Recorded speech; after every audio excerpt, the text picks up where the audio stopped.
Welcome to the Tech Talks Daily Podcast, where you can learn and be inspired by real-world examples of how technology is transforming businesses and reshaping industries in a language everyone can understand. Here is your host, Neil C. Hughes.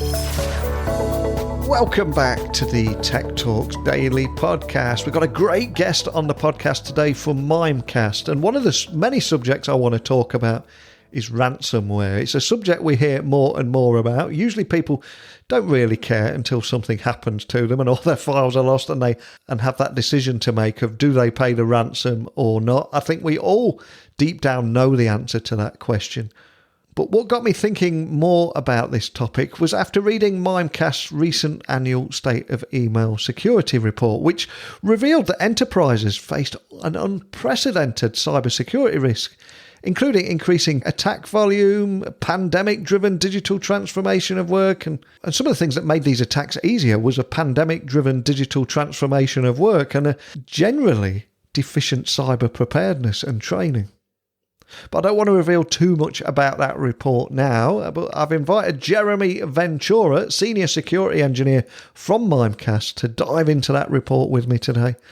So buckle up and hold on tight as I beam your ears all the way to sunny California, where Jeremy is waiting to speak with us right now. So a massive warm welcome to the show. Can you tell the listeners a little about who you are and what you do? Absolutely. And first of all, I just want to say, Neil, thanks for having me again. My name is Jeremy Ventura, and I'm a Senior Security Engineer here at Mimecast. I currently specialize in strategizing and advising organizations on information security best practices, specifically around email security and how that relates to organizations understanding their cyber risk, benchmarking their security posture, and even evaluating and improving their current tooling and processes. In the past, I've worked for some great companies such as Tenable and IBM, where I held different roles such as an incident response consultant, developing incident response playbooks and procedures for some of the world's most trusted brands. That's a little bit about myself. Fantastic. And just to set the scene for people that are listening and hearing about you and Mimecast for the first time, I mean, you guys are a huge name in tech, but can you just tell me a little bit more about the kind of problems that you're solving for your customers?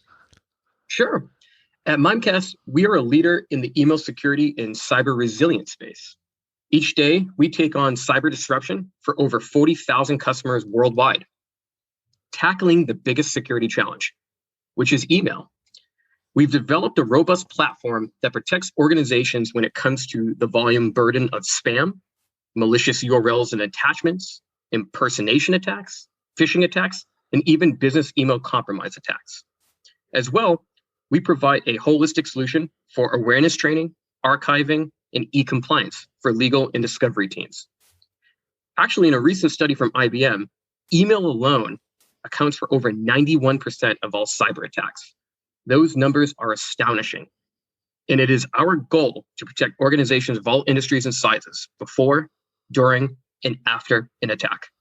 And you guys recently released your annual State of Email Security report, which actually revealed enterprises faced unprecedented cybersecurity risks back in 2020, including an increase in attack volume and the pandemic-driven digital transformation of work, and generally a deficient cyber preparedness and training, all added to the problems there. But can you offer an overview on that report? So this is actually the fifth consecutive report that Mimecast has produced. As you mentioned, it's called the State of Email Security Report.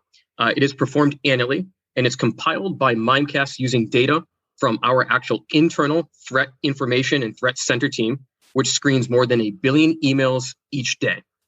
In addition, we also surveyed more than 1,200 global technology and cybersecurity leaders. Those could be CIOs, CISOs, directors, managers, and even engineers from around the world. The report revealed how the pandemic had a massive impact on the rise of cyber threats, accelerated by the mass migration to work from home, and even modern day as organizations are looking to bring employees back into the office or even at a hybrid approach. This report really revealed a lot of different statistics and insights on how organizations are affected by the pandemic and what we can do to improve and become more cyber resilient. And I'm curious, what were the key stats or takeaways from the report, in your opinion?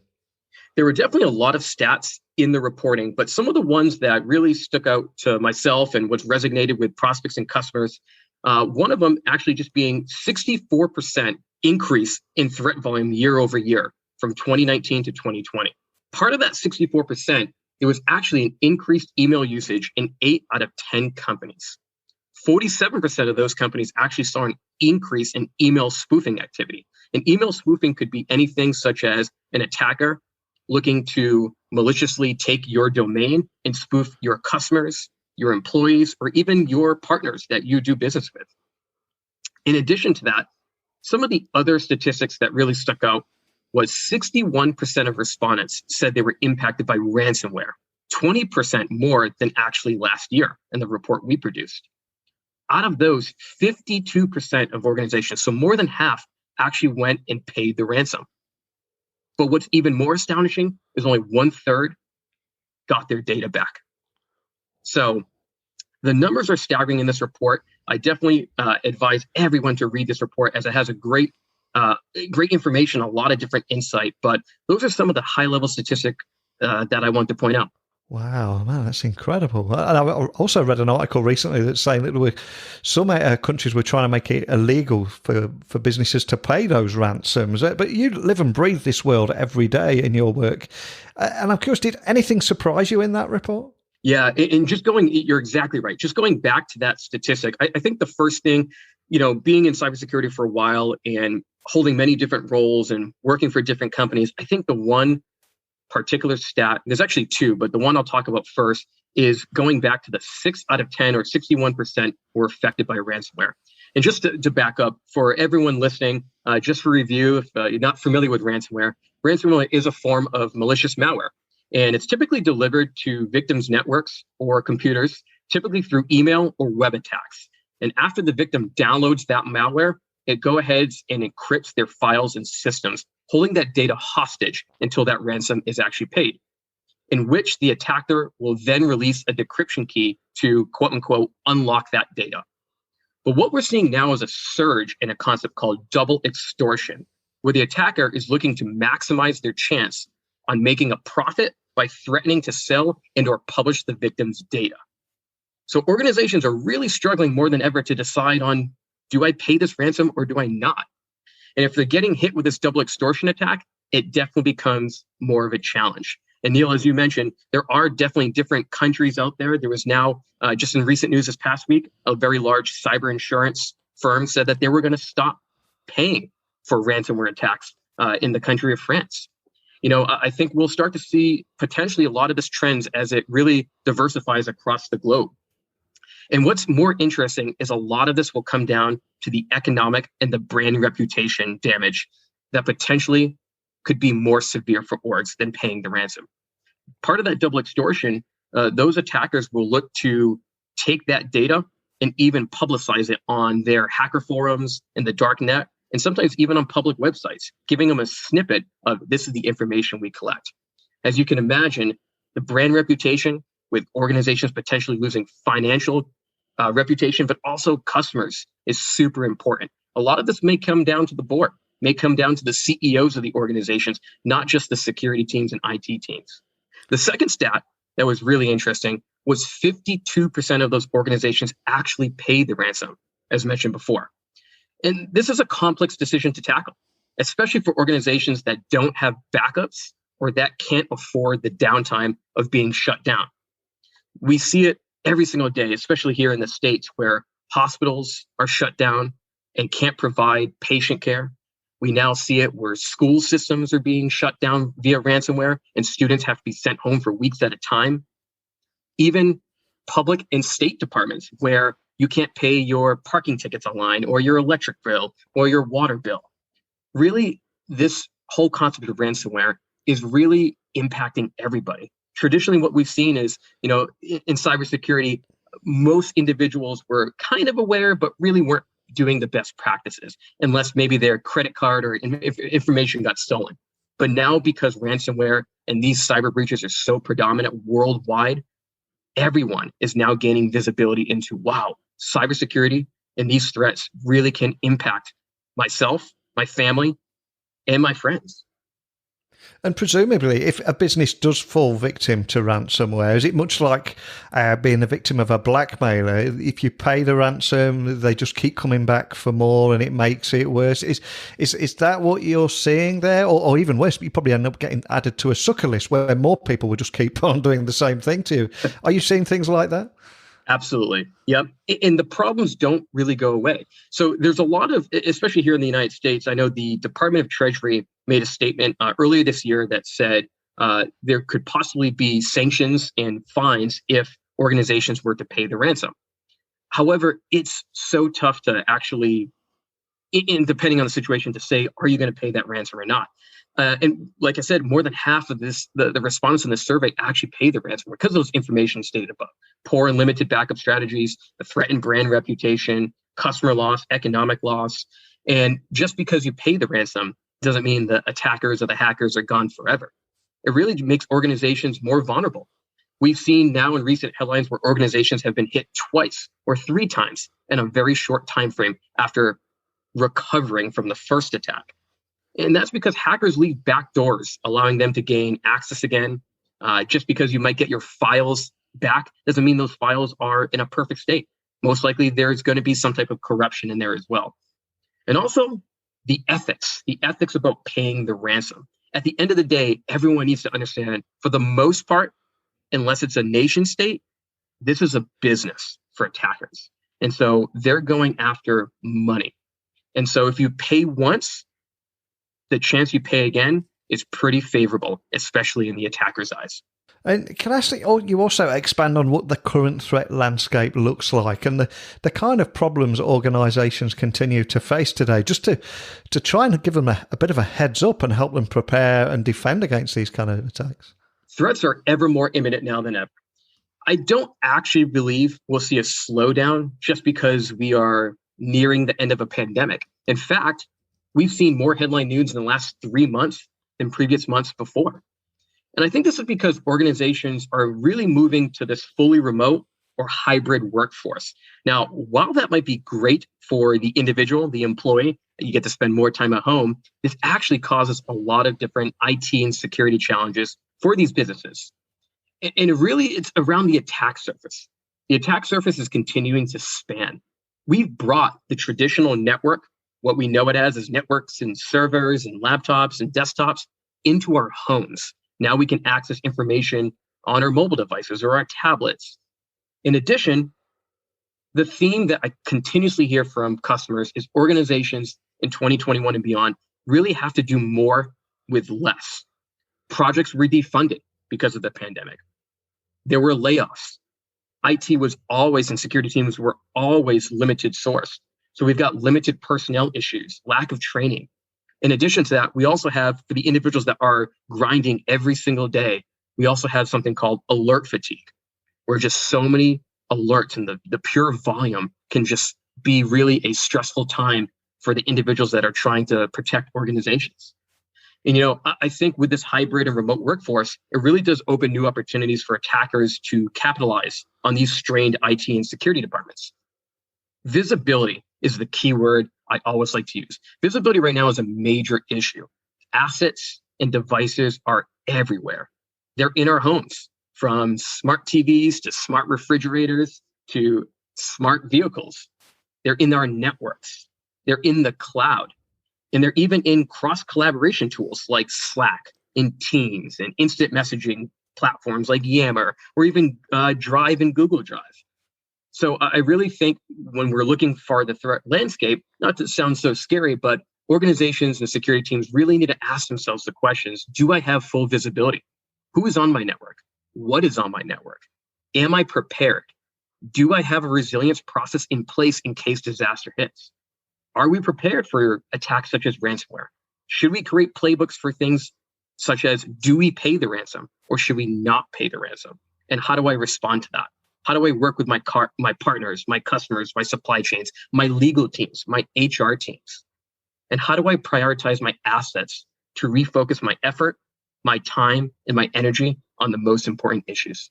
And from the conversations that you and your team are having with brands all around the world and big businesses, are boardrooms starting to appreciate the importance of email and web security, or is there still a long way to go here? And is security awareness training being taken a little bit more seriously than that painful annual box ticking exercise where people just hit next until they get it right? Going to that first part about boardrooms and, taking the importance of email and web security, I really do believe in 2021, it's 50-50. We've definitely seen an improvement in the last year or so, just because of the threats and how imminent they are. But I think there is still a long way to go. And a lot of this comes down to education. Talking the techie terms, quote unquote, and making them business relevant is critical to really get IT and security teams to get their point across when it comes to those board members. Starting to use the terms risk, cost, resiliency, recovery, brand reputation. That is on our job from security experts and IT experts to really translate the tech into terminology and sentences that can apply, that the board members can understand and appreciate. How much would this breach cost us? What would be the impact to our customers and our business if our brand was impersonated, for example? We do a lot of talking in the industry about making training more effective. Yet in our report, we found that only 1 in 5 organizations actually implemented a robust security awareness program. 1 in 5. Wow. 3 times more likely to click on a malicious email from that report, users were during the pandemic. Security training can't be this one time a year, checkbox, as you mentioned, Neil, just click next.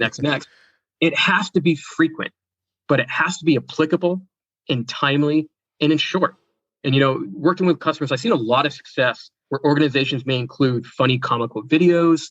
They may even include gamification and offer awards or different types of, I've even seen a company say, if you take our awareness training and you get to complete all of this, we'll give you a free company sweatshirt. It's important really to make this training applicable with the current threats and trends. Mimecast actually offers an awareness training solution where we use comedy writers and comedic actors to infuse humor into the solution, into these different types of videos. It definitely helps us grab and hold on to the user's attention. We've seen a lot of success. And so, whether it's Mimecast or not, I think organizations really need to take a second look of how we're training and educating our users. And there are so many issues out there, but there is a big appetite for change. And what makes you hopeful about the future, or maybe even excited about the road ahead? I think there's really 2 concepts here. The first concept is, I know with a lot of the different news with some of the different ransomware attacks that have been hitting the United States here, I think having executive insight, executive leadership, take a look, really re-engage their policies and procedures, and how is the private sector working with the public sector and the federal government? What information aren't we sharing, but we can share? I think as a nation, as a country, as an industry, we all need to improve. No one's perfect. Cybersecurity attacks are going to continue to happen no matter what. But the more we can communicate as an industry, we can share information, we should share ideas, we can be open and transparent and how to respond to these different types of attacks. I think we're going to be a better industry and a better world because of that.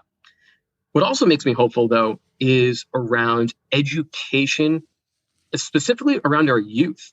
I remember when I went to school, I was part of the first graduating class that actually was able to graduate with a master's in cybersecurity. Nowadays, you're seeing more and more universities and colleges around the world that are offering computer science, information security, specifically cybersecurity or cyber intelligence. I think that's exciting because, as we all know, there is definitely still a vast need for employees and specialists in cybersecurity. And, the more we can educate our youth, the more we can educate the everyday individual and our families, I think the better we're going to be as a world. Well, I cannot thank you enough for coming on the podcast today. But before I do let you go, I do like to throw my guests a bit of a curveball before I let them go. And that's ask them if they've got a particular song or piece of music that's been the soundtrack to their life or inspired them in their tech career. And then the idea is that I add each song from each tech lead and put it into a Spotify playlist. So is there a particular song that is important to you, and why would that be? Yeah, there's so many songs. I think, if there's one song that I had to pick right now, maybe because I was listening to it when I was working out earlier, but that gets me definitely excited, gets me pumped up. It would actually be, it's a really cool song. It's actually a collaboration between Bruno Mars, Chris Stapleton, and Ed Sheeran. So you've got a little bit of soul, country, and rock and pop. And the song's actually called Blow. It's a very good instrumental guitar song. And, it's also a very good song before I walk on stage or I do podcasts or interviews that gets me excited and gets me amped up. Oh, I love that. You got best of all worlds. I'll proudly add that to the playlist. And finally, for anyone listening that would just like to find out more about the kind of work that you're doing at Mimecast, or maybe even contact your team, what's the best way of doing that? Absolutely. Our website is mimecast.com. That's mimecast.com. You can also find us on LinkedIn, on Twitter, even on our blogs. We post a lot of blogs around different industry topics and kind of what we're doing and seeing in the industry. In addition to that, my information can also be listed, and you can find me on LinkedIn. And happy to answer any questions or follow-up that anyone's listening to this. But Neil, just want to say thank you again for having myself and having Mimecast participate in this great daily podcast. No, thank you. I really appreciate your time. And I'm conscious we did mention the report in this podcast today. Is that nice and easy to find on the website too? Absolutely. Right on our website, right on mimecast.com. It's right on the main page. We actually have a downloadable link where anyone can go and download our State of Email Security Report. Excellent. Well, I'll add that to the show notes just so people can find you nice and easily too. But just a big thank you from me for taking the time to come on here and discuss the report's findings there, and as well as the current threat landscape and the problems organisations continue to face today, especially as we're heading towards a hybrid working way now. So thanks for joining me today. Absolutely. Thank you, Neil. I cannot thank Jeremy enough for coming on the podcast today, not for just sharing his favourite song to get him in the zone there, but talking about the current threat landscape and the kind of problems that organisations continue to face, as well as what organisations can do to combat threats like ransomware. And also about the importance of email and web security. Yes, the boardrooms are starting to get it now, but we do need a little bit more than that annual security awareness training package. So I'd love to hear how you and your organisation are dealing with all the problems that we talked about today. So please, good, bad, ugly, all of it, everything in between. I'd love to hear what you're doing about that. So please email me, techblogwriter@outlook.com, tweet me at Neil C. Hughes, and my website is techblogwriter.co.uk. So thank you, Jeremy, for a great interview today, and even bigger thank you to each and every one of you for turning up every day for another episode. Man, you have no idea how much I appreciate each and every one of you. So please email me and let me thank you in person. But until next time, don't be a stranger. Thank you for listening to the Tech Talks Daily Podcast with Neil C. Hughes. Remember, technology works best when it brings people together.